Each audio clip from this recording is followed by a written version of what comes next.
오랜만에 제가 가운을 입고 이렇게 단에 쓴 것 같습니다.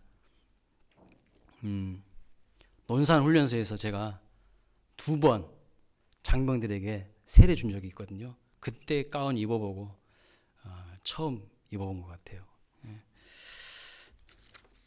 어떻게 여러분들이 보시기에 괜찮으십니까? 감사합니다. 반응해 주셔서. 또 아무 말도 안 하시면 어떻게 하나 질문하기가 두려워요. 자, 우리가 살아가는 세상은 화려한 이력을 좋아하는 것 같습니다. 그 화려한 이력을 만들어내기 위해서 사람들은 정말 수단 방법 가리지 않고 어떻게 해서든지 내가 화려한 이력의 사람이라는 것을 드러내기 위해서 수단 방법 가리지 않는 우리 인간들의 모습을 우리는 얼마든지 쉽게 찾아볼 수 있는 그런 시대를 살아가고 있습니다. 최근에 모 대통령 후보의 부인이 쓴 이력서에 기록된 내용들이 거짓이라는 것을 우리는 뉴스를 통해서 알게 되었습니다. 자신을 포장하고 위장해서 실력보다 내가 더 뛰어난 사람이라고, 내가 괜찮은 사람이라고 보이려고 하는 것, 그것이 그 사람만의 문제가 아니라 오늘 이 시대를 살아가는 우리 모두의 모습이에요. 그 사람에게만 돌을 던질 수 없어요. 한번 가슴에 서려놓고 생각해 보세요. 나는 그렇지 않은지. 우리도 도끼인 객끼이에요. 거기서 거기라는 것이죠. 자신의 이력서에요, 한 줄 더 넣기 위해서 얼마나 노력하고 피땀 흘리며 눈물을 흘려야 하는 세상입니까? 그런데 자기의 인생 발자취를 거짓과 위선으로 꾸미는 사람들이 있다는 거죠. 왜요? 그렇게 해서라도 어떠한 자리에 올라가야 한다고 생각하기 때문입니다. 역사는요, 항상 승자의 논리로 재편되는 것을 볼 수 있어요. 승자가 유리하고 유익하도록 다시 스토리를 꾸며내고 기록한다는 겁니다. 그래서 어떠한 방법을 동원해서든지 승자가 되어야 되는 거예요. 일단 승자가 되면 자기의 그 부끄러운 부분들도요, 다 정리를 새롭게 해요. 그럴싸하게 아름다운 모습으로 꾸며요. 그렇기 때문에 사람들은 어떻게 해서든지 위장된 이력을 가지고 그 높은 자리로 나아가려고 하는 것을 볼 수 있습니다. 제가 우리 교회 부교육자분들 모시려고 3개월 전부터 공고를 내고 지원한 이력서를 보는데 저보다 나이가 훨씬 많은 목사님들이 7살, 8살 많으신 목사님들이 부목사님으로 지원을 하는 경우가 많이 있었어요. 그런데 그 이력서를 보면 너무나 화려한 이력을 가진 분들이 많더라고요. 담임 목사님 저보다 더 화려한 이력을 가진 분들이 많아요. 그래서 저는 또 생각했습니다. 내가 광일교회 담임 목사가 된 것은 내가 똑똑하고 잘나서가 아니라 하나님의 은혜지. 하나님의 은혜지.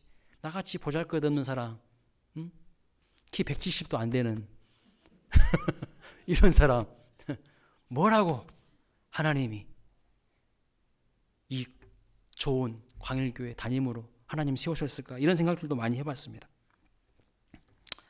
또 이런 생각을 해봤어요.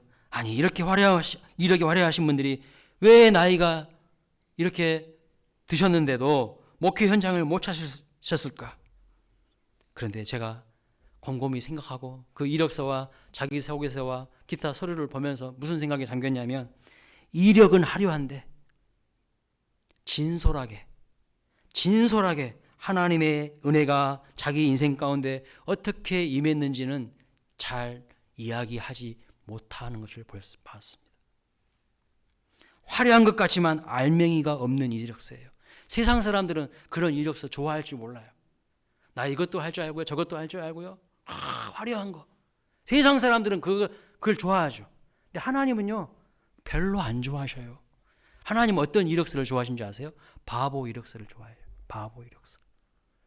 계산하고 따지고 하는, 그래서 좀 수틀리면 에잇! 하고 직장 나가버리고, 이런 사람들 아니고 희생하고 섬기고 헌신하고 낮아질 수 있는 사람, 바보 같은 사람, 그 이력서 하나님이 원하신다는 거예요. 근데 그런 이력서는 찾아볼 수가 없어요. 하나님의 사랑과 은혜로 인생을 살아보려고 하는 몸부림이 없다는 거죠. 오늘 우리는 어떻습니까? 내가 스스로 노력해서 꾸며놓은 화려한 가짜 이력, 그럴싸한 포장지로 포장한 이력을 자랑하고 있지 않습니까? 하나님 앞에 그것을 내놓고 있지 않습니까? 하나님은 그런 거 별로 관심이 없다는 거예요. 그런 것은 다 배설물이라는 거예요. 사도 바울이 고백하지 않았습니까? 그럼 배설물이라고. 근데 그것이 금덩어리인 줄 알고 우리는 그거 놓치면 안 될 것처럼 다 보듬고 안고 있어요. 오늘 본문에 등장한 예수님의 족보는요, 예수님의 이력서와 같아요. 우리가 살고 있는 이 개인주의적인 시대의 문화에서는 사람마다 각각 자신의 학력과 경력과 또 실적을 열거하여서 사람들에게 자신을 홍보하고 알리는 시대입니다. 그러나 고대 사회나 예수님 당시의 가족 중심의 공동체 사회에서는 그렇지 않았어요. 자기의 실력보다 어떤 집안에서 태어나고 자랐는지, 그것이 매우 중요했습니다. 그렇기 때문에 사람들은요, 혈통을 따지고 가문을 중요시 여겼고 어느 지역 출신인지를 매우 중요하게 보았던 시대적인 분위기였습니다. 특별히 당시 유대인들은 혈통을 매우 중요시 여겼어요. 이 마태복음은요, 1차 독자가 유대인들이에요. 유대인들에게 쓴 거예요, 1차 독자가. 근데 그들은 혈통을 중요시 여겼습니다. 오죽했으면 이방인들과는요, 식사도 같이 하지 않았어요. 겸상하지 않았어요. 그들을 개 취급했어요. 비인격적인 존재인 짐승처럼 이방인들을 여겼다는 말씀입니다. 그래서 마태복음 1장은 그 혈통을 중요시 여기는 유대인들에게 하나님인 예수님께서 어떻게 오셨는지를 역사적인 사실에 근거하여서 분명하게 보여주고 있습니다. 예수님이 어느 날 갑자기 하늘에서 뚝 떨어진 존재가 아니라 하나님께서 우리 인간을, 죄인된 우리를 구원하시기 위하여서 유대인들의 믿음의 조상이라고 하는 아브라함과 가장 강력했던 다윗 왕을 선택하시고 그들에게 언약하셨고, 그 약속하신 바 메시아이신 예수 그리스도께서 어떠한 사람들을 통하여서 이 땅에 오셨는지를 구체적으로 보여주고 있다는 것이죠. 그런데 여러분, 놀랍습니다. 유대인들은 이방인들을 개 취급하였잖아요. 사람처럼 취급하지 않았잖아요. 그런데 예수님의 족보를 보면 유대인이 아닌 이방인들의 이름이 아주 많이 기록되어 있어요. 또 예수님의 족보를 통해서 알 수 있는 것이 무엇입니까? 예수님의 이야기는요, 반지의 제왕이나 미녀와 야수, 잠자는 숲속의 공주와 같은 동화나 전설, 신화가 아니라는 것입니다. 실제로 이 땅에 오신 예수님에 대해서 말씀하시는 것이죠. 사람들은요, 동화나 신화나 전설, 환타지 이런 것을 좋아합니다. 잘 구성된 환타지에서 놀라운 감동을 받습니다. 젊은이들에게 물어보세요. 마블 영화 안 좋아하는 사람 있냐고. 다 좋아합니다. 왜 그럴까요? 우리 마음 깊은 곳에 있는 갈망을 그런 것들이 채워주기 때문이에요. 초자연적인 세계를 경험하고자 하는 갈망, 죽음을 면하고자 하는 갈망, 늙지 않고 무병장수하여서 창의적인 꿈을 실현하려고 하는 갈망, 하늘을 나는 갈망, 백만탄 왕자가 와서 나를 공주처럼 여기고 서로 사랑하는 갈망, 정의가 승리하고 악을 이기는 그 갈망, 그것을 동화나 신화나 전설이나 이런 환타지 소설을 통하여서 우리의 그 가려운 부분들을 긁어준다는 거예요. 이런 이야기들이 잠시나마 우리의 갈등을 채워주고 우리의 가려워진 것을 긁어줄 수 있기 때문에 거기에 매료가 되는 것이죠. 그러나 그런 이야기들은 사실 진짜가 아니라 허구입니다. 허구. 사실이 아니에요.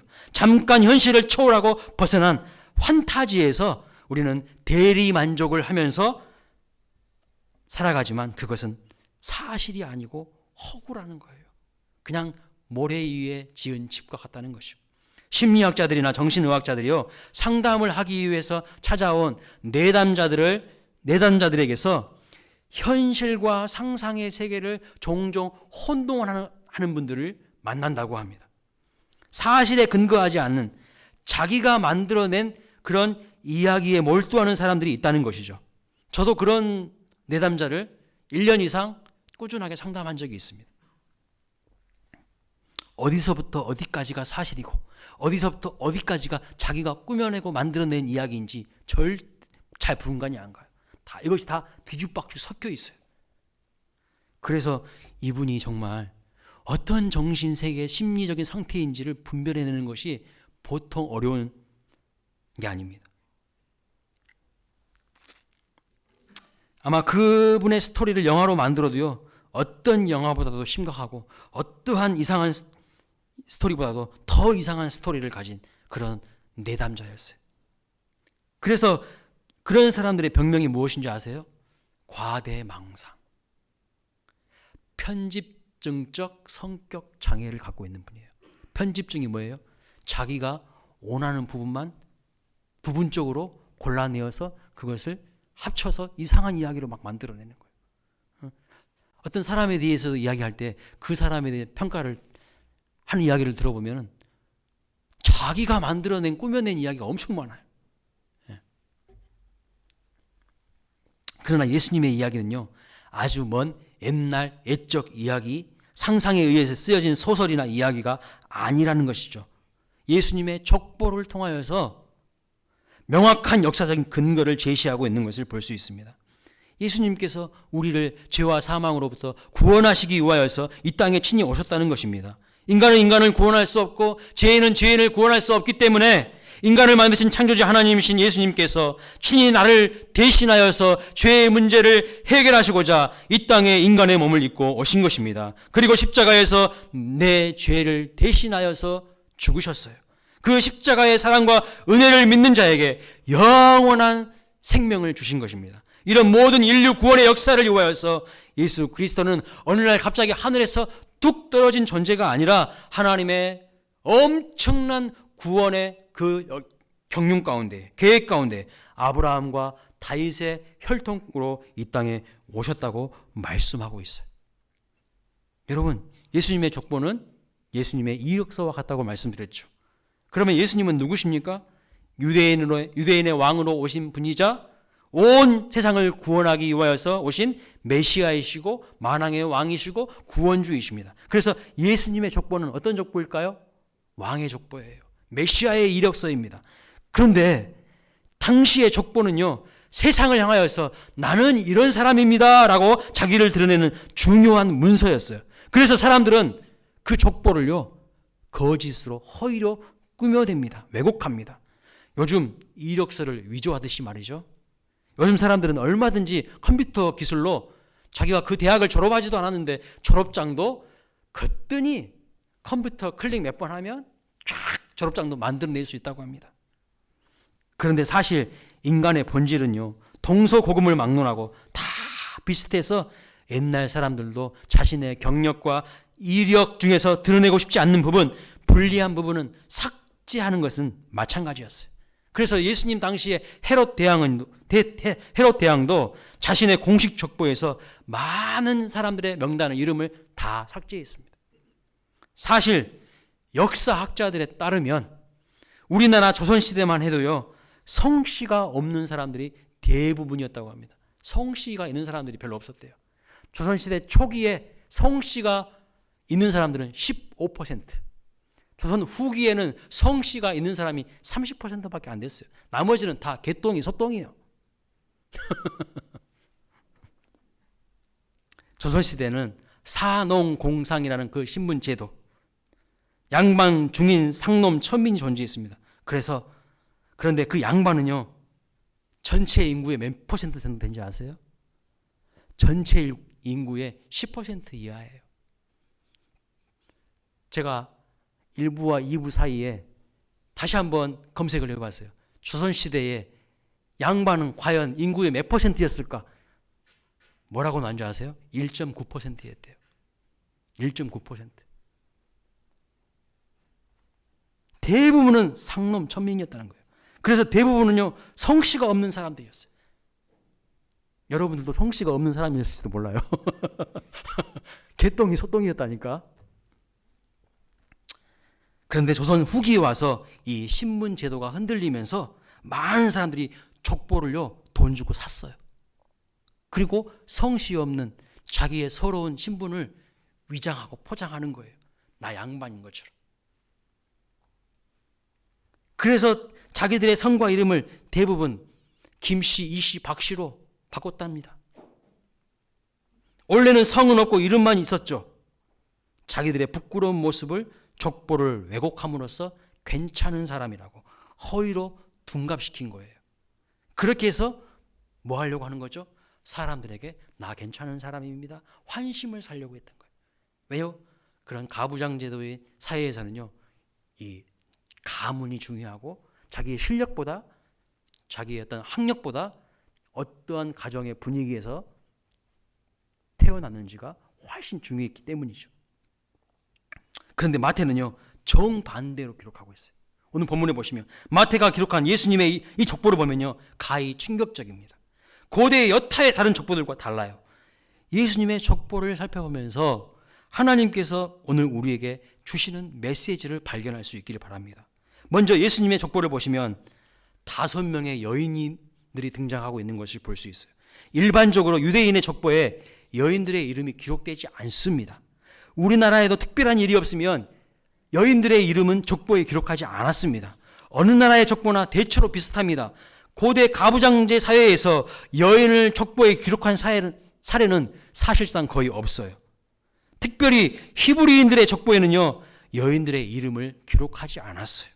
그럼에도 불구하고 오늘 본문 메시아의 족보, 만왕의 왕이신 예수님의 족보에는요, 5명의 여인들이 등장한다는 사실입니다. 이 5명의 여인이 누구인지 우리의 눈으로 확인해 보겠습니다. 3절에 보시면 유다는 다말에게서 베레스와 세라를 낳았어요. 다말이라는 여인이 등장합니다. 5절에 보면 살몬은 라합에게서 보아스를 낳았습니다. 라합이라는 여인이 등장하죠. 또 5절에 보면 보아스는 룻에게서 오벳을 낳았습니다. 룻이라는 여인이 등장합니다. 6절에 보면 다윗은 우리아의 아내에게서 솔로몬을 낳았습니다. 우리아의 아내가 누구입니까? 밧세바라는 여인입니다. 그리고 16절 하반절에 보시면 마리아에게서 그리스도라 칭하는 예수가 나셨다고 기록하고 있습니다. 마리아라고 하는 여인의 이름이 등장합니다. 5명의 여인의 이름이 등장해요. 깜짝 놀랄 일이에요. 당시에는요, 여자가 족보에 기록되는 사례는 없었어요. 그럼에도 불구하고 마태는 과감없이 숨기지 않고 정직하게 왜 이 여인들의 이름을 기록했을까요? 그 의미가 있기 때문이죠. 여인의 이름이 히브리인들 이스라엘 사람들의 족보에 들어간 것도 이상한데 예수님의 족보의 이력서에 여인의 이름이 5명이나 들어갔습니다.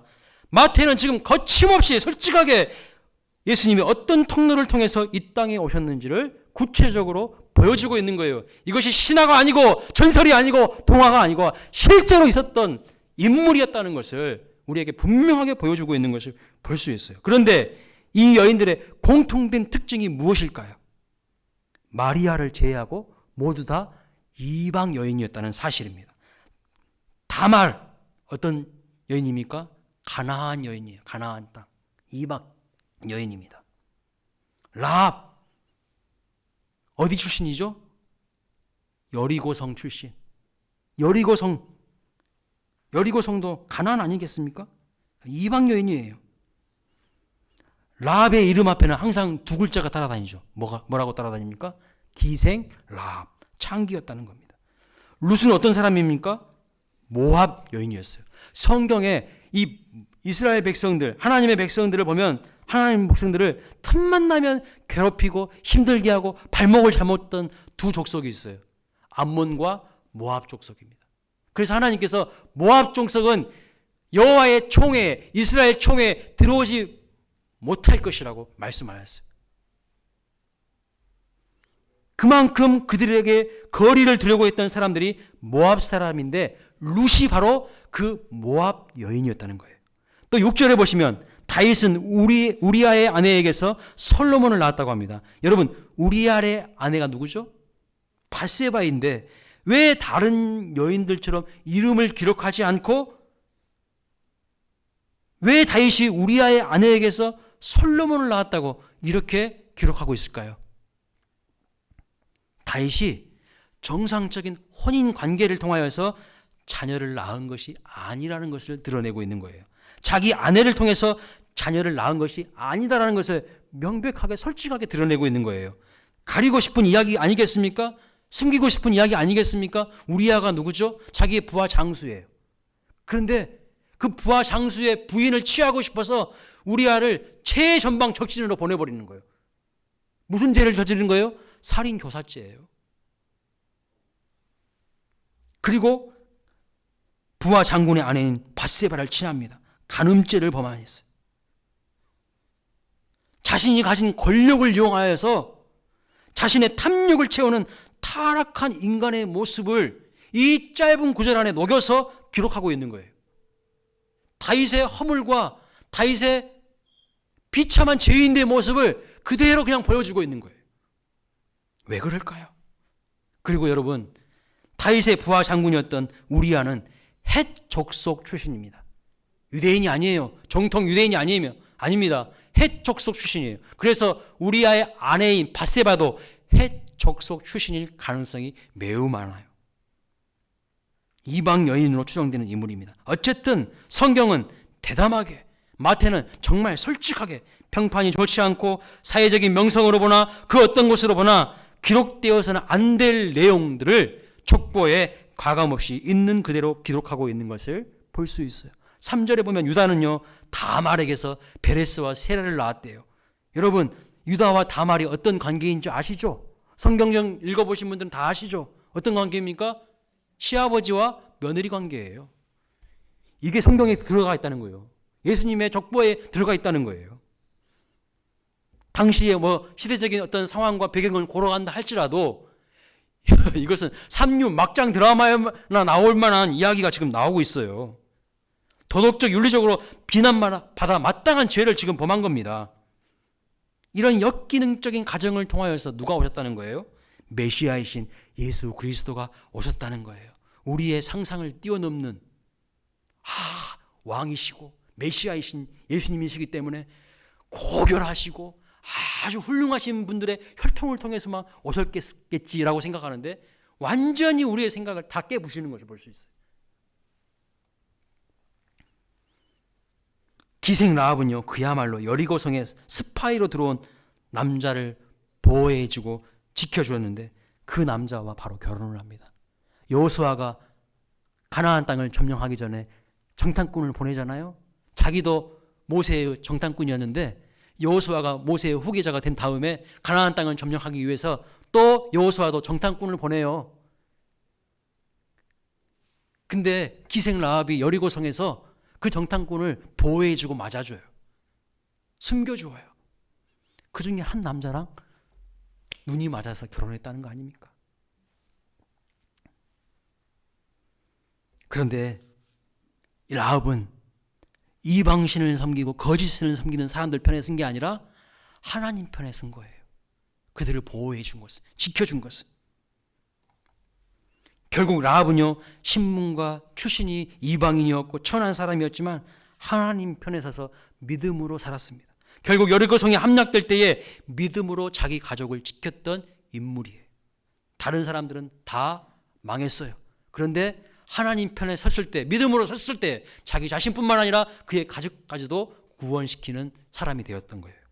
룻은 어떤 사람입니까?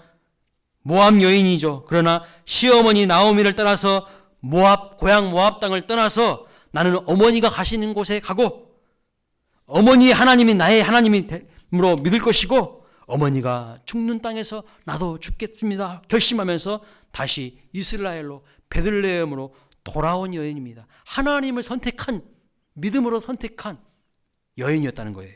이 여인들 모두 천한 신분의 사람이고 유대인들이 가증스럽게 여기는 이방인이었습니다. 흠이 없었던 사람이 아닙니다. 그럼에도 불구하고 그들은 한결같이 믿음을 선택했던 여인이었고 하나님 편에 서서 믿음의 반열에 서길 원했던 사람들이었습니다. 하나님은 이러한 여인들을요 다 받아주실 뿐만 아니라 예수 그리스도가 오게 하시는 위대한 복음의 통로로 그들을 사용하신 것을 볼 수가 있어요. 이렇게 부족하고 흠 많은 죄인들도 하나님은 다 받아주신다는 거예요. 혈통이 기준이 아니라 세상 기준이 아니라 오직 하나님 나라를 유업으로 받을 자에게 요구되는 것은 무엇이라고 말씀하는 거예요? 믿음이라고 말씀하시는 거예요. 과거에 어떠한 죄를 짓고 실수를 하고 잘못된 삶을 살았던지 회개하고 하나님과 진정 하나 되는 삶을 살아가는 자에게 하나님은 그런 삶을 통하여서 복음의 통로가 되는 은혜를 베풀어 주신다는 겁니다. 마지막에 마리아를 소개하고 있어요. 마리아를 통해서 예수님이 이 땅에 오십니다. 그런데 여러분, 이 마리아도 특별한 사람이 아니에요. 우리는 특별한 사람들이 뭐 할 줄 알죠?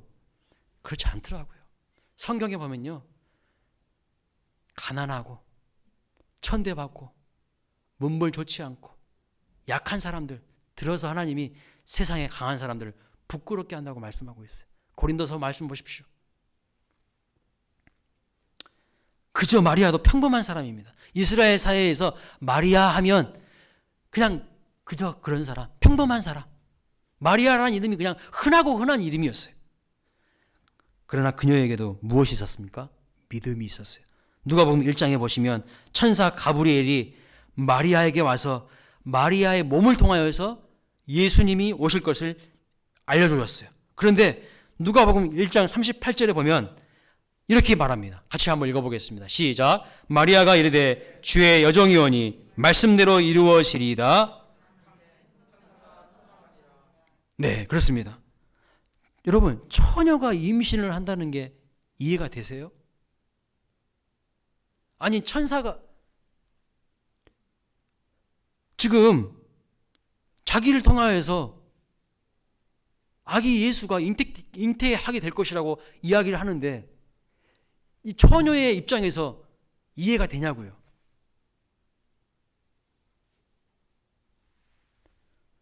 고개를 숙이고 있는 해수, 이해가 돼요? 처녀잖아. 은영이 이해가 돼요? 안 되잖아. 안 된다고 하잖아요.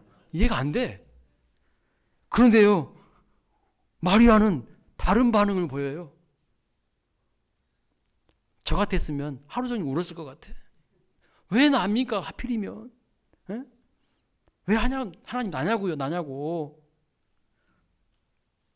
근데 마리아 반응을 보십시오. 마리아가 이르되 주의 여정이오니 말씀대로 이루어지리다 고백하고 있어요. 마리아는 믿었어요. 이걸 믿었다는 거예요. 그리고 이어지는 누가복음 1장 말씀 그 후반부에 보시면 마리아가 엘리사벳을 방문하거든요. 엘리사벳이 누구인지 아세요? 세례 요한의 어머니예요. 엘리사벳이 마리아의 태중에 아이가 있다고 놀라면서 그녀에게 복이 있다고 합니다. 누가복음 1장 43절 같이 읽어보겠습니다. 시작. 내 주의 어머니가 내게 나아오니 이 어찌된 일인가. 엘리사벳이 안 거예요. 마리아가 엘리사벳을 방문했는데 엘리사벳이 마리아를 보니까 그의 복 중에 예수님이 있는 것을 안 거예요. 그러면서 고백합니다. 내 주님의 어머니라고. 마리아를 가리켜서 내 주님의 어머니가 내게 나오니 어찌된 일입니까? 마리아의 태중에 예수님이 계시다는 것을 알고 있는 거예요. 그리고 나서 45절에 이렇게 고백합니다. 주께서 하신 말씀이 반드시 이루어지리라고 믿은 어떤 여자예요? 믿은 그 여자에게 복이 있도다. 믿은 그 여자에게 복이 있는 거예요. 주님의 말씀을 믿은 그 여인 마리아에게 복이 있다고 말씀하고 있어요. 여러분, 마리아는 평범한 여인입니다. 특별한 가문의 그런 화려한 이력을 가지고 있는 사람이 아니에요. 그럼에도 불구하고 그녀에게는 세상 다른 사람들에게 없는 무엇이 있었습니까? 믿음이 있었어요. 그리고 하나님의 복음의 통로가 되는 축복을 누리고 있는 것을 볼 수가 있는 것이죠. 그렇게 아기 예수님이 오신 복음의 통로로 쓰임받는 은혜를 받았습니다. 예수님의 족보를 읽어가면서 우리는 그리스도가 이 땅에 오신 가장 큰 의도가 무엇인지를 알게 돼요. 그 당시 유대인들이 사람으로 여기지 않았던 그 사람들을 믿음의 척보에, 믿음의 반열에 당당하게 들어오게 하심으로 하나님께서는 예수 안에서 유대인과 이방인을 하나 되게 하실 것을 지금 예고하고 계시는 거예요. 교회가 무엇일까요?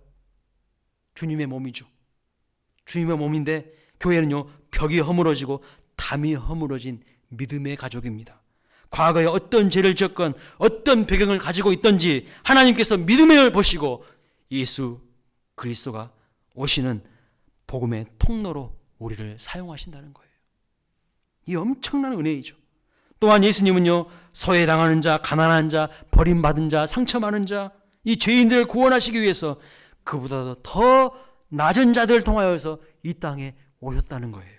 왜냐하면 그들의 눈물과 아픔과 상처와 어려움을 경험하고 이해해야만 그들의 진정한 구원자가 될 수 있기 때문이죠. 예수님은요, 잘 나가는 사람들, 그들만을 위한 구원자가 아니라 이 세상에 죄 없는 사람을 위한 구원자로 오신 거예요. 내가 의인을 부르러 온 것이 아니라 죄인을 부르러 왔다고 말씀하시지 않았습니까? 여러분, 이 세상에 죄 없는 사람은 한 명도 없어요. 다 그럴 사람 포장지로 포장하고 있을 뿐이지, 그럴 사람 이력으로 다 포장하고 있을 뿐이지, 다 상처 있고 죄 있고 허물 있고 문제가 있는 우리들입니다. 모두가 그럴싸한 세상의 이력으로 포장하고 있지만 사람마다 아픔이 있고 눈물이 있고 상처가 있어요. 그래서 주님은 그들의 어려움과 눈물과 상처를 치유하고 사망의 자리에서 우리를 구원하시기 위하여서 우리와 같은 모습으로, 아니 우리보다 더 천하디 천한 그 혈통을 통하여서 이 땅에 오신 거예요. 세상에 가장 힘없고 낮은 자들을 다 끌어안고 그들을 구원하시기 위하여서 자기가 스스로 종의 형체를 입고 낮고 낮은 모습으로 이 땅에 오셔서 진정한 섬김의 삶을 실천하셨다는 겁니다. 그래서 이러한 사람들을 통하여서 이 땅에 오신 거죠. 그리고 예수님의 족보를 통해서 알 수 있는 또 한 가지 중요한 사실은 인간의 그 어떠한 죄보다도 하나님의 은혜와 사랑이 더욱 크다는 것을 밝히 드러내시는 겁니다. 비록 우리가 실패하고 실수하고 2021년 하나님 앞에서 많은 죄를 범했을지라도 우리의 죄악보다 하나님의 사랑과 하나님의 은혜가 그 모든 것을 다 덮는다는 거예요. 그래서 믿으십니까? 근데 우리는요, 상대방의 작은 죄도 용서하지 못해. 나는 어마어마한 큰 은혜를 받았어요. 나의 모든 허물과 죄를 다 덮으시는 하나님의 무한하신 은혜를 받았어요. 근데 상대방의 죄에 대해서는 용서를 못해. 이게 과연 하나님의 사랑 맞습니까? 내가 하나님의 은혜에 집중하지 않고 있다는 증거이죠. 우리의 죄악보다 하나님의 사랑과 은혜가 그 모든 것을 덮을 정도로 위대하고 크십니다. 그리고 믿음으로 살 것을 결단하는 자에게 하나님은 큰 은혜를 베푸셔서 구원의 큰 역사를 우리와 함께 펼쳐가시기를 원하신다는 거예요. 이렇게 힘없는 여인들, 이방 여인들, 천대받는 여인들, 그들을 통해서도 예수 그리스도가 오시는 복음의 통로로 사용하여 주셨다는 것은 무엇을 의미할까요? 나같이 보잘것없는 사람, 키 170도 안 되는 이 사람, 하나님의 자연 삼아 주실 뿐만 아니라 광일교회에 담임 목사로 섬길 수 있도록 은혜를 베풀어 주신 것, 저에게만 주시는 은혜입니까? 여러분에게는 없는 거예요? 이 엄청난 은혜를 우리가 받은 사람답게 살아갈 수 있기를 바랍니다. 복음의 통로가 되는 은혜를 우리에게 베풀어 주시는 겁니다. 하나님의 구원 역사는 인간의 비천함과 수많은 장애물이 있고 또 수많은 세월, 여러 세대가 흘러가도 역사를 관통하시며 마침내 우리를 위해서 예수 그리스도를 이 땅에 오게 하심으로 죄와 사망에서 우리를 건져내시고 모든 반전과 역전을 이끌어내시는 분이라는 것을 알게 하는 거죠. 그래서 오늘 하나님의 살아계심을 믿고 하나님께서 인류 역사의 주인이심을 믿는 자들은 오늘 나에게 닥치는 어려움과 고난이 있을지라도 하나님이 뜻이 선명하게 유유히 흐르고 있다는 것을 믿으시고 주님의 손을 붙잡고 주님과 동행하는 인생이 되어야 한다는 겁니다. 우리는 넘어지고 흔들리고 죄 짓는 인생일 수 있습니다. 그러나 주목하십시오. 나의 죄보다 하나님의 은혜가 무한히 크십니다. 압도적으로 나를 덮으신다는 거예요. 그러나 하나님은 약하고 또 부족한 우리를 통해서도 복음의 귀한 통로가 되는 은혜를 베풀어 주신다는 걸 믿으시고 하나님의 말씀을 굳게 붙들고 희망찬 새해를 맞이할 수 있는 우리 광일교회 모든 성도님들 될 수 있기를 주님의 이름으로 축복합니다. 연말이 되면요, 교회들마다 아우성입니다. 왜요? 목사님, 나 이제 성가대 안 할래? 교사 안 할래? 구역장 안 할래? 뭐 안 할래? 여러분, 하나님의 은혜를 아시면요, 그런 소리가 싹 사라져요. 그래서 저는 그렇게 이야기합니다. 하나님의 은혜에 집중해 보십시오. 어떻게 하나님이 집사님을 자연 삼아 주셨는지, 예수님이 당신을 위해서 무엇 하셨는지 거기에 한번 집중해 보십시오. 그런 소리가 나오십니까? 천하디천한 이 여인들을 통해서도 하나님이 복음의 통로로 사용하여 주셨는데, 나같이 아무것도 아닌 사람, 주의 거룩한 일에 쓰임받게 하시는데 감사합니다 이렇게 말을 하지 못할 망정 안 해요. 그러면서 이런 분들이 어떻게 하시는지 아십니까? 세상 일은 발벗고 나서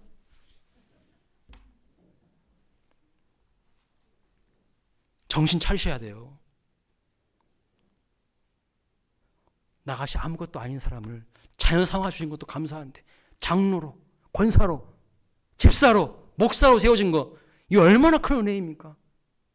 이것을 감격을 가지고요, 감사함을 가지고 해야지 억지로 그냥 하기 싫은데 하나님의 은혜에 집중하시라는 거예요. 그러면요 마음의 회복이 일어나요. 하나님은 나를 기다리고 계세요. 내가 너를 축복의 통로로 쓰고 싶은데, 구원 역사의 복음의 통로로 쓰고 싶은데 왜 너는 너의 기준이, 너의 시선이 세속주의에 물들어서, 헌신이라고 말할 수도 없어요. 헌신이 무슨 헌신입니까? 하나님이 우리에게 베풀으신 은혜에 비하면 아무것도 아니죠. 하나님의 말씀을 굳게 붙들고 나 같은 사람도 복음의 통로가 되게 하신 그 하나님의 은혜에 주목하면서 희망찬 새해를 맞이할 때 그 새해가 새해가 되는 것이죠.